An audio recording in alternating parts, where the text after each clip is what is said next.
And then I'd have so much peanut butter, I just feel sick Oh, because again, it's inflammatory for me. It's upsetting my stomach. I'd be sick for hours.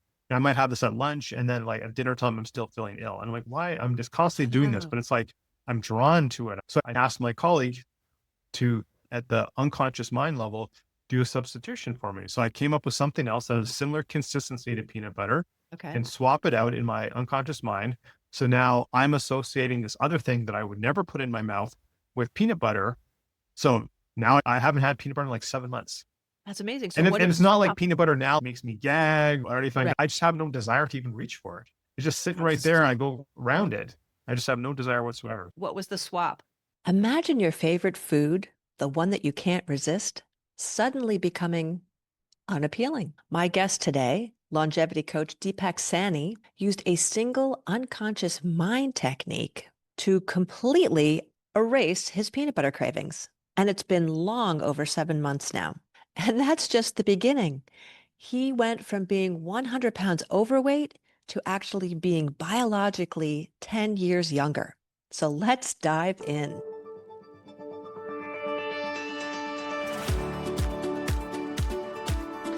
Welcome to the Green Living Now podcast, where we talk about simple changes to eliminate toxins, clean living upgrades, and fresh ideas that help you live longer, feel stronger, and enjoy life more. I'm Amy Tedisco-Hartshorn, green living mentor, organic farmer, and upcoming TEDx speaker. And I bring you real conversations with green living, sustainable agriculture, and holistic health experts and other inspiring people who are redefining what's possible for their health and their future. If you see your health as the best investment that you can make, then you're in the right place. Welcome, Deepak Saini, to the Green Living Now podcast.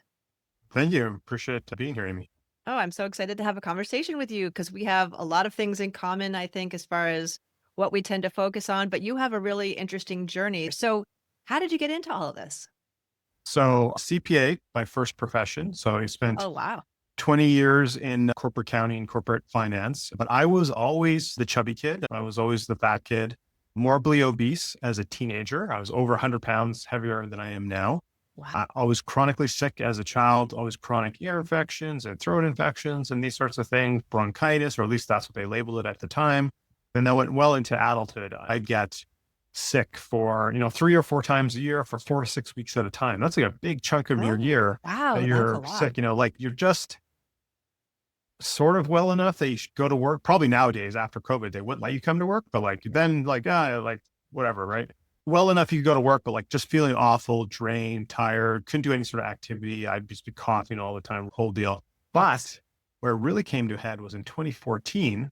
My youngest daughter was a baby at the time. I hurt my back so bad. I had no flexion. So I means I couldn't bend over at the waist forward. So I couldn't bend over and pick up my daughter, who's 10 pounds, out of her crib. So I couldn't run. I couldn't golf anymore. It was very painful to get in and out of a chair, which includes the toilet. But I Ooh. couldn't pick up my youngest daughter and I couldn't play with my older daughter. So that was my real low point. I didn't recognize it myself at the time, but looking back, I probably was in depression.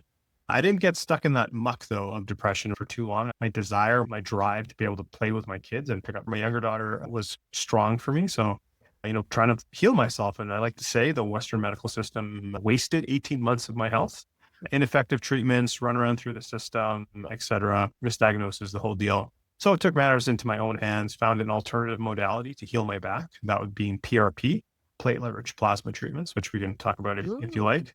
Yeah, I'd like to know about But that. in conjunction with that, also making lifestyle changes. So basically, I was trying to bring inflammation down in my body generally. Okay. And after doing my research, I figured the easiest way that I can bring inflammation down that I'm causing on myself is through nutrition.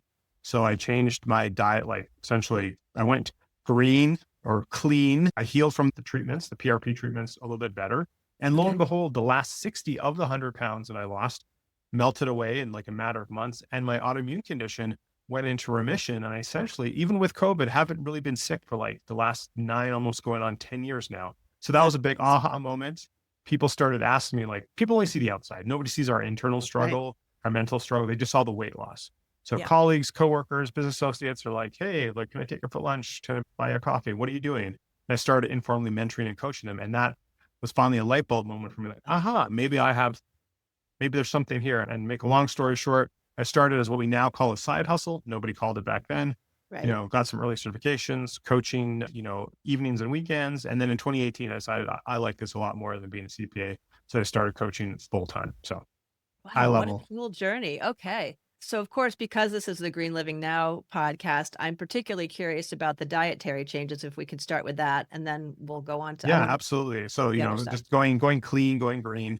So that doesn't mean I went vegan or anything like that. Right. Just mean I started eating what I thought at the time, and it's certainly evolved. I have more, data on me, and I've done testing and, genetic Mhm. testing, all these sorts of things to know what actually resonates for me now. But at the time, I dropped the alcohol. Not that I was a super heavy drinker, but I'd be more like a weekend, like not drink Sunday to Thursday and then Friday, Right. Saturday, have like 4 or 5, Okay. type of thing. But I just dropped the drinking, cut out the pizza and stuff like that, and just have like gigantic salads. And I'd have a protein source or something like in there, but I have these gigantic bowls of salad. And I mean, that helped. And I started to sleep better and all the other Yeah. lifestyle things as well. And that evolved over time. Then I got into smoothies and stuff. But, I learned what are my kryptonite foods. And even though I lost the weight and it helped with my autoimmune condition, there were some other side effects from that as well. So I Hmm. solved one problem, created some other problems. That's Huh. where the testing came in, like oxalates, spinach, and kale. They don't Okay. agree with me. Legumes, they don't actually agree with me. They are Interesting. actually inflammatory for me. So I didn't know that at the time. So you're bringing some inflammation down here, adding a little bit here. But once you get to a better baseline, you're like, well, why is this still bothering me? And then you do some research, do some testing, like, oh, okay. So again, how I eat now has evolved from what got me to lose the Sure. original weight and stuff. It's an ever evolving process, but that was what I did originally. Sweet. And so the testing that you did, can you talk a little bit about that? Yeah, I did so much testing. I did food sensitivity, food allergy, and those are different tests. I did metabolics testing, nutrigenomics testing, DNA testing, just to see what actually my genes and or like how my body processes things Right. actually, works for me or works against me. And that's why I know that I'm very sensitive to oxalates. I'm not celiac, but I am sensitive to gluten. Dairy, it's not the lactose that bothers me. It's the beta casein. It's the protein Right. in the milk that So, bothers me so, and certain things like that. and so all this testing you did, were you doing that with the help of some kind of a practitioner? Or were you doing it on your own? Great question. Early on, it was with a naturopathic doctor who was trying to Ah, help, who I was already working with before I hurt my back, trying to figure out why I was getting sick all the time. Like I got sick of being sick all the time, essentially. yeah. Bet many people can relate to that. So some of the early stuff was there. And then as I educated myself, just only not only through research, but then when I was like, I'm doing this as a career and then, did certifications and everything like that, then I was able to, use third-party labs to, get the test and interpret them myself or lean on my, as I started to build my network of geneticists and PhDs and doctors and lean on them to like help me Right. interpret the results and that sort of thing. So a little bit with help, a little bit on my own. And does any insurance cover that for folks, or is that an out-of-pocket thing that people have to use? Mostly, I'm going to say out of pocket. I don't know every Yeah. single plan there is in the world. I tend to work with Jenny. people, generally, it's going to be out of pocket. And I tend to Yeah. work with people who health is a priority for them for Right. whatever reason. Again, hopefully they don't have a medical thing or a scare that's come up, but they're awakened Right. and view investing in themselves in that Right. sense as important for them. And I think you and I both know that having health makes such a huge difference that, at least for me, the value of investing in organic food, for example, and holistic health strategies like medicinal herbs, and I'm into LifeWave patches now and other things, feels like an important way to avoid spending time in doctor's offices. I don't take any pharmaceuticals as a result of living this way. And I'm curious, at what point did you start eating organic? Was that part of the protocol, Uh, or is it a yeah, mix? I won't say I eat 100% organic now. We Yep. have a family of 4 and organic's fantastic. If you can do it, one, if you have access, and number two, Yes. if you can afford it, great, go all in. But there's also a Yes. lot of other modalities of healing and longevity and that sort of things. So we have to spend our dollars wisely. And that's a choice we all Sure. have to make. So we buy organic where we can. We Yep. buy animal protein from regenerative farms and that's sort of where we Yes. can, but it's not 100% exclusive. I would say Yeah. it probably wasn't until after the journey, after recovering my health, where I was like, even organic even came into the mindset of Oh, like, interesting. like it was available. You're like, oh, why would Right. I pay twice as much or 50% more for XYZ thing? Yep. Because I didn't understand, right? We're not Right. taught these things. Right. And now, yeah, where it makes sense, we do. So what's cool about that, though, is that even without eating the organic, which for those that may not know, but I'm imagining most people do, that are listening, organic is the way to reduce your exposure to toxins through food, right? But even without that, you were still able to heal yourself in really profound ways. Yeah, I used to say it this way. If you're eating, fast food and whatever, Right. I'm just going to make up numbers just for the audience for general sake. So you're eating this way once a day, multiple times a week. And let's just stick to food because we're getting toxins from other places too. And that's like a whole Yes. nother, avenue to go down. Let's say Yes. you're putting a toxic load on your body just from your food and drink of 100. Right. So if you just clean up a bunch of that stuff and eat like real whole food, even if it's not organic, Right. you're probably bringing that down to like below 50. And then Right. if you go organic, then you're bringing that down to 10 or 20. So, I think as long as you're making change in the right direction, step change in the right direction, Exactly. that's huge. So to answer your question, just going to like more whole, real food that Right. doesn't have 27 ingredients and most of them you can't even pronounce to just like the real thing. That was huge. That was all I needed to do. For other people, they'll need to do more. And did you pay any attention to like bioengineered, trying to avoid certain things or high fructose corn syrup or any of that kind of stuff? Even before I hurt my back, I was really aware of sugar. So I was already trying to make changes there. And, like, hey, when you're someone like me who struggled with weight their whole life, did the roller Same. coaster up and down, lose 20 pounds, gain 25, lose 25, gain it back all throughout my adult life, or even from a teenager on. I've tried all the fad diets, all things. So like low carb, this, like Yeah. I've done it all. So I was certainly aware of these things. I was really trying to make effort on sugar to start with, even natural sugar, and certainly high fructose corn sugar is even worse, or aspartame or some of these other things are even worse. So I wasn't Yeah. really aware of that. So I didn't have a ton of that, but sometimes you still would have that. So yeah, I was just trying to eliminate those things, Yeah. go to even more plant-based. Again, that's evolved, as I Yep. mentioned earlier, and just get rid of most of the inflammatory foods. And again, that's Yep. evolved as I get more education or data on myself. That's changed Yeah, over that's time. fascinating because you're doing this in a very sort of scientific way, whereas I did it more from a philosophical perspective, I think. You mentioned, what is it, PRP? Is that PRP, what you yeah. said? Can you tell us a bit about that? Yeah. So PRP, platelet rich plasma. So platelets is a component of our blood. So Right. what they do is they do a blood withdrawal Right. from yourself, and then Right. they spin the blood in a centrifuge so that all the parts separate. And they take the platelets, which are really rich in healing antibodies and proteins, etc. So they isolate that, and then they take it and they inject it right inside. So again, I had issues with my L4, L5, S1, so low back for those who don't know. So on Right. either side of my spine, basically they would do 4 injections of the platelet plasma right into those spots. So the procedure itself causes a ton of inflammation. If you can imagine, you were injecting 4 injections. a Yeah. fluid, which is it's your own blood, right? It's your own plasma, so it's not a foreign body or anything like that, Right. but right into those areas. So you're causing inflammation with these healing antibodies. The thinking being that like and it takes 3 or 4 days. Actually, the first, and I should take a step back. I had to do 7 rounds of that because low Wow. back is a very tricky procedure and it's not inexpensive either.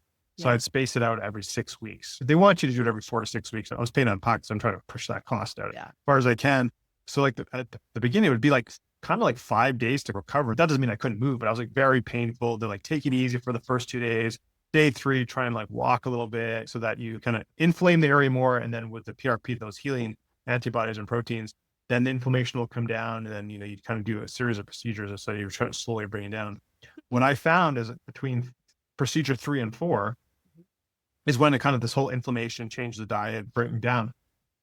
I found that I started to recover faster Oh, from the procedure itself. And theoretically, as you get healthier, it should take you less time right. to recover from the procedure itself. But it got to the point where just because I brought systemic inflammation down, again, primarily through nutrition, that first day, that first afternoon, kind of ginger. And then I'd start walking a decent walking pace the next day. And then the day after, I was like back to be on the elliptical. And Amazing. I was healing faster, even from the procedure itself, just by having less inflammation in my body. So the issue that was happening with your back was what before? Some people will disagree that this is even a real diagnosis, but essentially, once I got the MRI done, they diagnosed me with degenerative disc disease, again, in my L4, L5, L5, S1.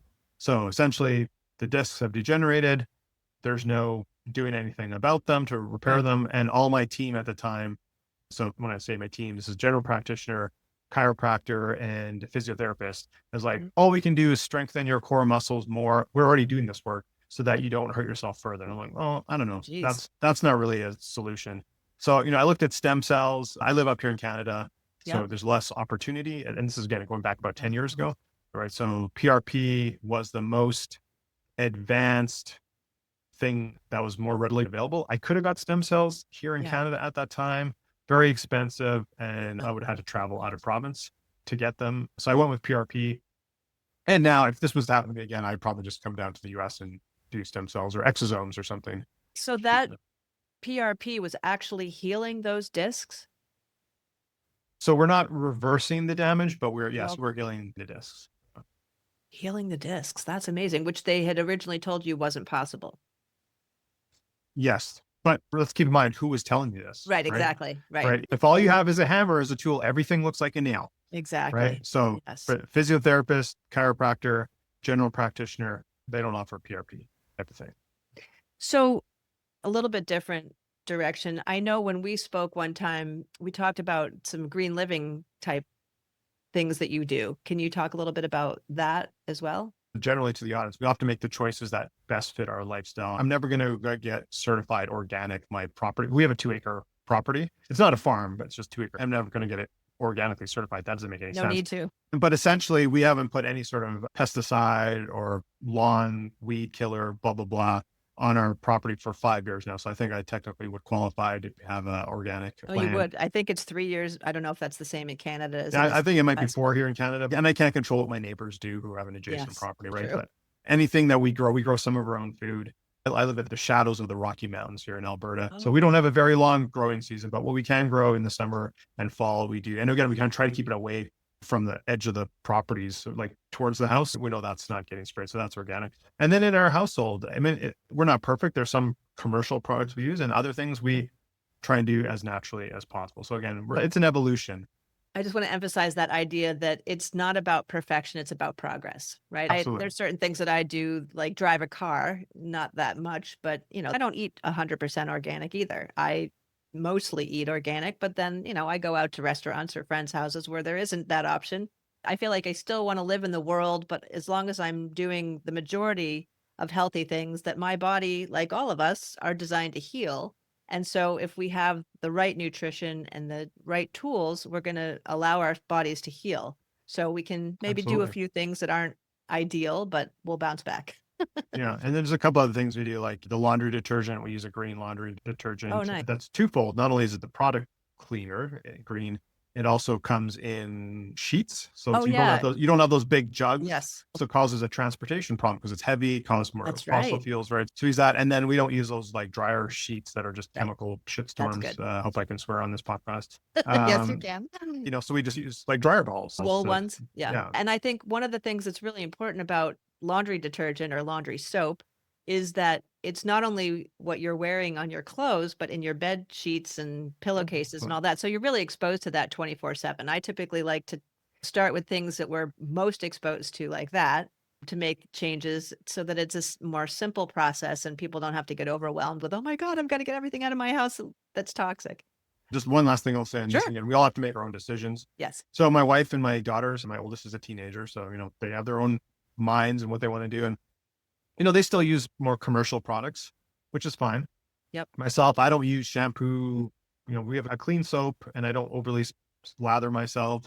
I basically just rinse off. I don't use shampoo. I've actually had my hair shaved because then I need to get all the little bits of hair out. I have an organic toothpaste that doesn't have fluoride. I don't use any products on my face or anything like that. So, Yep. Again, it's a little bit different, but, just try and have the best choices for me in all those type of aspects of my life. Yeah. So when you're working with the entrepreneurs that you work with, what's the first thing that you start with? The testing? The Vitality Unleashed program, we start with testing. Yeah. Okay. So we get those ordered, and while we're waiting for those to come, then we work on the inner game.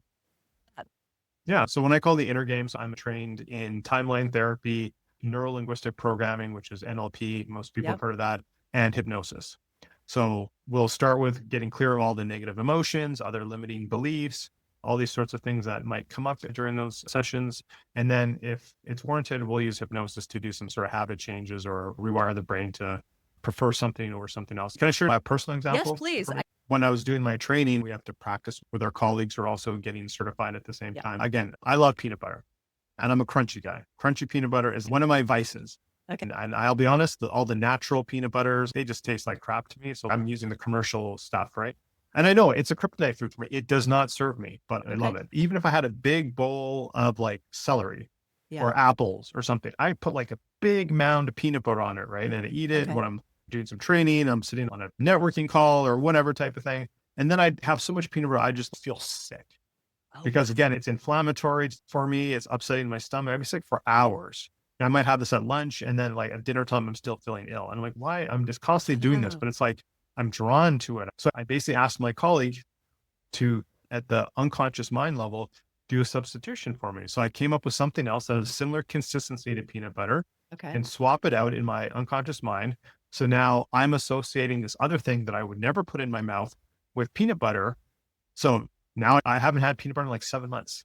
That's amazing. So And, what and if it's not like swap- peanut butter now makes me gag or anything. Right. I just have no desire to even reach for it. It's just sitting right That's- there and I go around it. I just have no desire whatsoever. what was the swap? So Okay, you- because people are going to think it's kind of disgusting, but it works. So when my dog has runny diarrhea kind of poop, it kind of has the consistency of like peanut butter. So I just Okay. basically made the swap that peanut butter I'm associating it with his poop. I'm like, I'm not going to eat his poop. Oh, so it's I'm not not gonna eat like peanut- you swapped almond butter for peanut butter. You actually changed No, I how did it you in my think of mind. peanut butter. I did it in my unconscious Ah, mind. okay. That's the power of Interesting. these tools, is working with the That's unconscious mind fascinating. that most people are not tapping into. Yeah, yeah. And then it's stuck for 7 months, you said? It'll probably stick forever now. Forever. Wow. So timeline therapy is not one I'm familiar with. Can you talk a little bit about what that is? Absolutely. So most people are familiar with some different modalities. Maybe people have done talk therapy, and all modalities are good. You know, they all serve their purpose. What I like about timeline therapy is you don't actually go back and relive and talk about the same event over and over and over That's again, cause that stress right. response again to get over. Right. If you want to think about a string with beads on it, or maybe like a pearl necklace. Yeah. So the string is the timeline from the first event of trauma or an emotion, a negative emotion, to current. And then every bead or pearl is every event where that has shown up for you. So what we do is we use the unconscious mind to go back to just prior to the first time that showed up for you. And that for most people, this is going to be before your age of 6 or 7 years old. Some people it's at birth. Some people it's even a past life. Oh, Now, I've not personally had a client yet who's had a past life, but I've seen this with others. And we just clear at that first instance. We start with this top 7 negative emotions. So anger being the number 1 negative emotion. We clear up the anger around that event. And then we move every bead or pearl to current and clear up the negative emotions around that. And then we go through all the negative emotions, all the limiting beliefs using the same methodology, essentially. So what does this mean? This doesn't mean you forgot that this incident happened. And sometimes we don't actually know the incident. Our unconscious mind knows, but not our logical mind. Right. So sometimes things come out that people didn't even realize. And there's a gray scale of trauma, you know, big T, little t. So even if it's something very horrific, and it's certainly horrific things that happen to people, it's not that you forgot about it or you're going to not remember what happened. It's more of now the things that triggered you to that past trauma. When that thing happens again, you're going to react differently now. interesting. So as an example, let's use procrastination.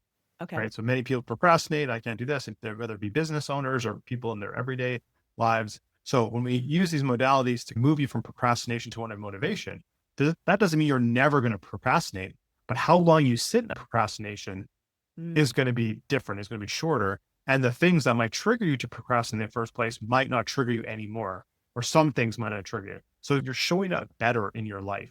Go forward from this point. And sometimes people need a little bit of cleanup every 3-6 months or something like that.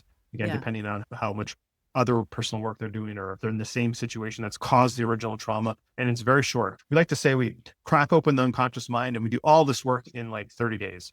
In a week or two, multiple sessions with a person, we kind of clear all this stuff up, and it's usually done in less than 30 days, and then you're kind of done. So it's not years and years of therapy. It's a shorter and faster acting. So that's why I was really drawn to it. And once I learned these techniques, I'm very good. I've been coaching since 2017, full-time since 2018. I'm very good at tactical measures, strategies for whatever people's goals were.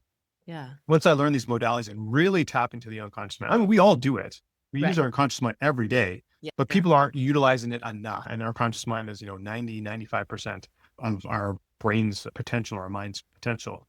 So once I learned these techniques, I was like, oh my gosh, I cannot not use them now. Now the inner game, as I'm calling it, before we do any tactical stuff, because it makes all the tactical things works so much easier, so much better when you're not dealing with old traumas, old limiting beliefs, et cetera, et cetera. Right, because all of those things would be getting in the way of trying to adopt new behaviors anyway. So it's a great thing to be clearing those things out, which makes me wonder, what are the most common things that your clients are coming to you for? Specifically on the inner game.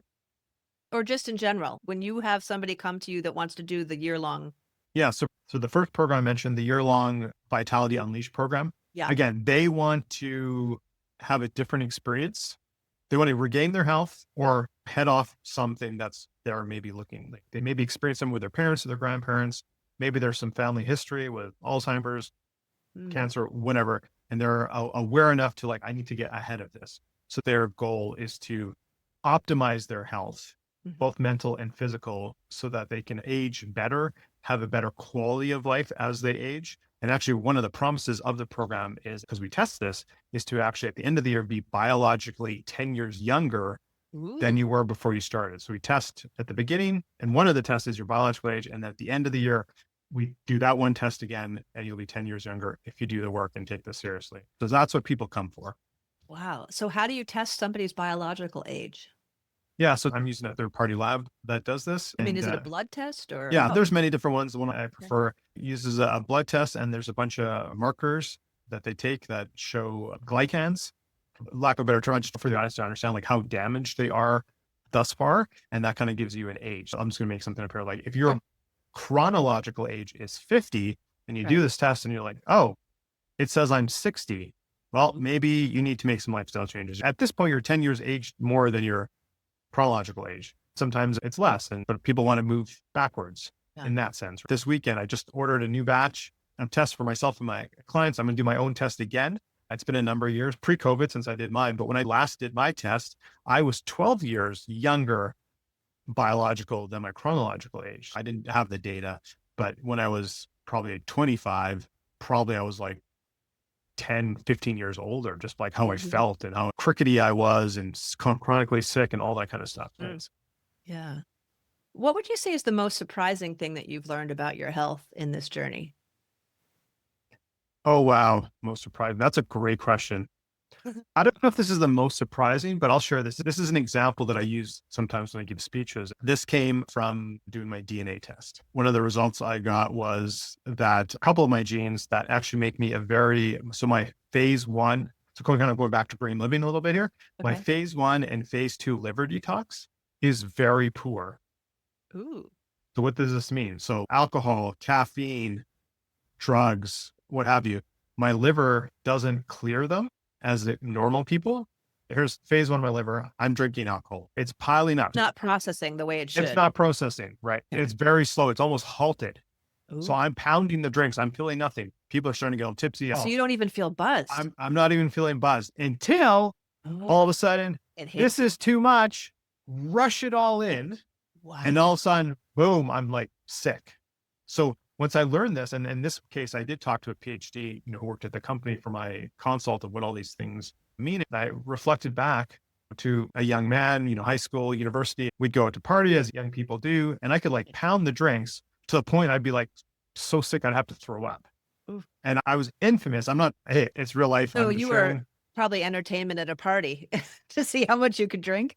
No, not really, because I No. was also cheap, right? So I was Okay. like just buying shots, but like, you're still having maybe over the course of a night, you're out dancing, having fun with your friends, 7, 8 drinks. But it gets to the point, and I was kind of the joke of my friends, because to the point where like, oh, I'm going to like throw up. And I go to the bouncer. Oh, here's my ID. I forgot something. Like, Carl, I'll be right back. Yeah, Yeah. okay, sure. I go around the corner behind the bar in the alley, puke, and I come right back in, because literally I would not feel anything until that phase one, push into phase two.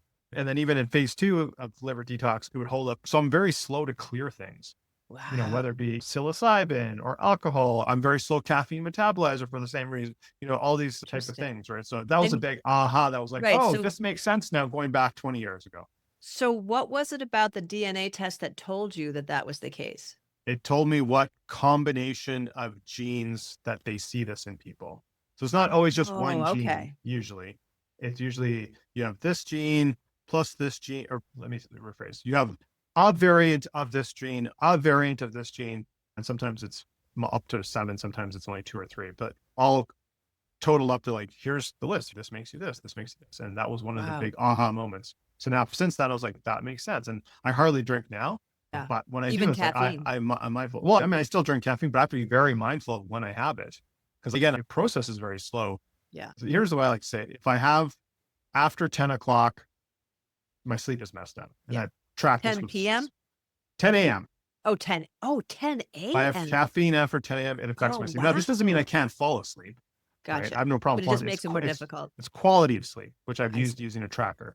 Or, so I can have 2 before 10 a.m. That's okay for me. If I have a third coffee, but it's even early, like 9 o'clock in the morning, I'm done my third coffee. Because I've had that third coffee and it's so Yeah. slow to process, that messes up my sleep as well. Wow. So Okay. these are things I've learned about myself. So if you had to give advice to people that are new to all of this, what would you say are the top 2 things that you would recommend that they do to get healthier? I would say, again, it's going to depend where people are coming from, but I'm giving a very blanket statement for Right. people is eat the proper foods for you. Yep. There's no one size fits all. If anyone tells you Correct. there is, bullshit. Yep. Yep. Eat what's right for you and move what's right for you. So Most, exercise. I like to call it movement Okay. because That's there's better because different, exercise has a bad connotation, exercise has a probably. bad connotation and we just need to move. There's many people who don't move enough and there's many people who exercise and Right. don't move enough. Oh, interesting. I'll just use this Like really quick. weights in a gym kind of a thing. Well, some people will go to a spin class.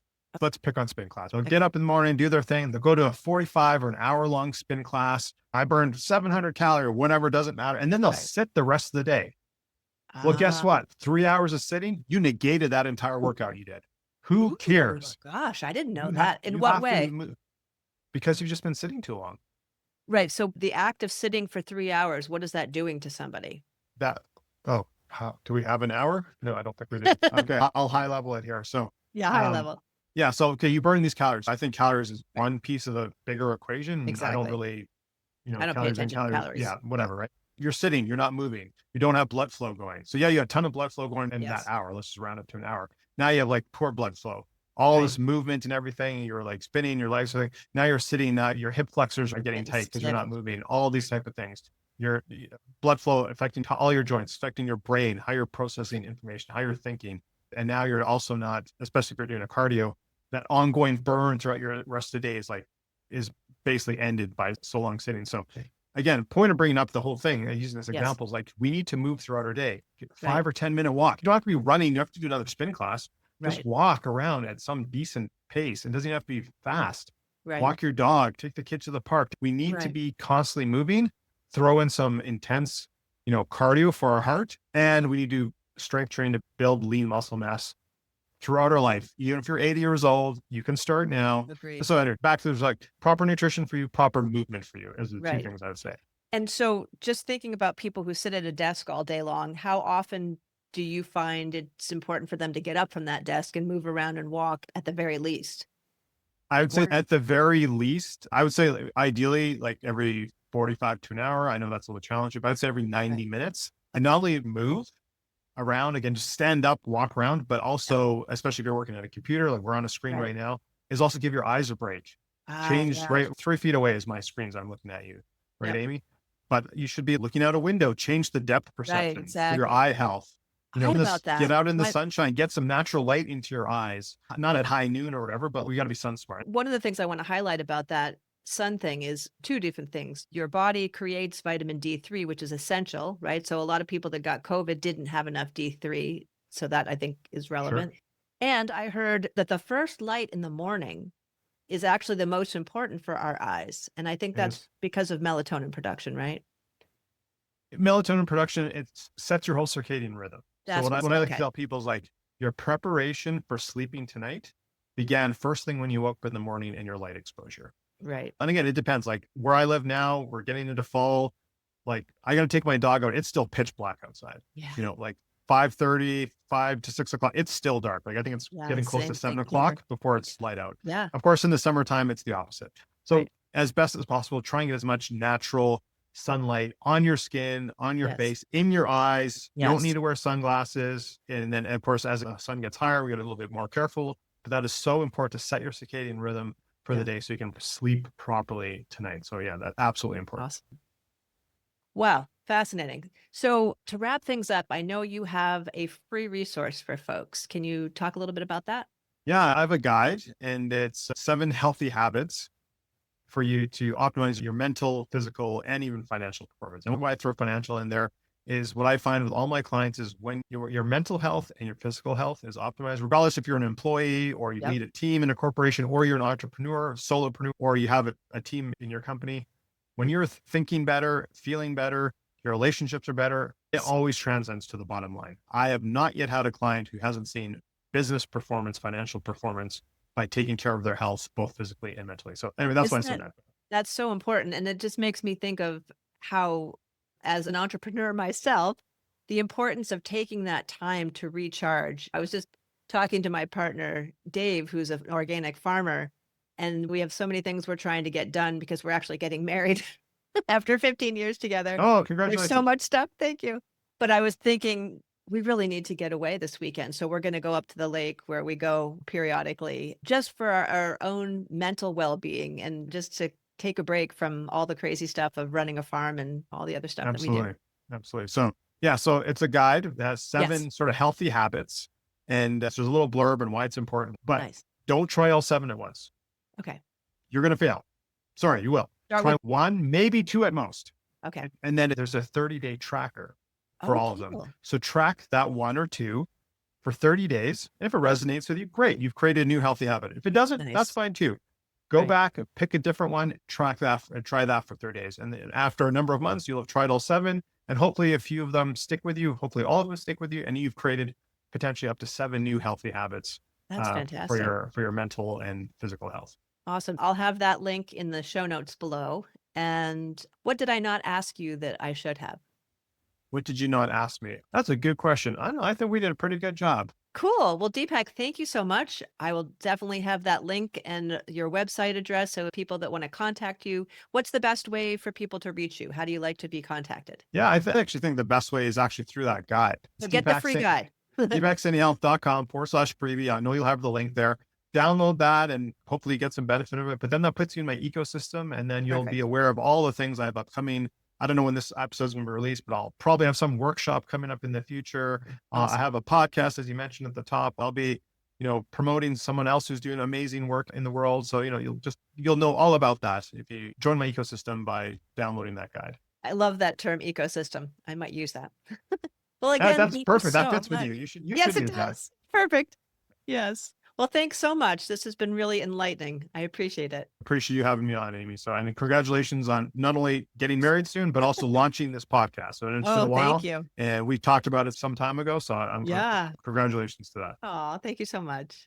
Thank you for joining me on the Green Living Now podcast. If you enjoyed this episode, please help me reach more people by subscribing, leaving a comment, and sharing this with someone else who cares about their health and the planet. And if you're ready to take the next step, grab my free 5 steps to ditch everyday toxins without the overwhelm guide. You'll find it on greenlivingnow.com. It's packed with simple, high-impact changes that you can start using today. Until next time, here's to living green naturally.